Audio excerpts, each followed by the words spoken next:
island will be protected by the Audubon Society henceforth. And you know, we can look forward to having birds grow and raise their families from this island for generations of birds. And so Really?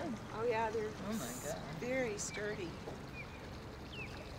My grandparents bought the island in 1940 as part of the purchase of some other property on the west side, Gulf Boulevard, where they had a hotel, the Hotel Relum, which is Miller backwards. And they operated that until 1981, when they closed it down.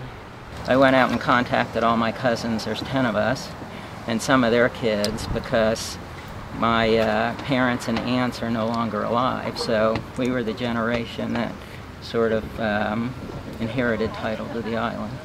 And everybody was 100% in favor of giving it to the Audubon Society. It's one of a number of nesting colonies that occur along this coast of Florida, but because this particular island is so undisturbed, you know, although it's nestled here in the middle of a lot of development, there are places that these birds can forage, so they can nest here. This is kind of their bedroom community, and then go out to the wetlands and forage, or in the case of pelicans, you know, into the bays and into the Gulf.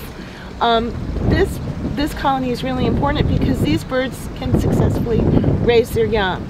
So we just are so pleased to have it be part of the Audubon Sanctuaries program, and thankful to the Miller family for making that happen. Well, we thank you for being willing to manage the island and preserve it for the rest of time for the birds.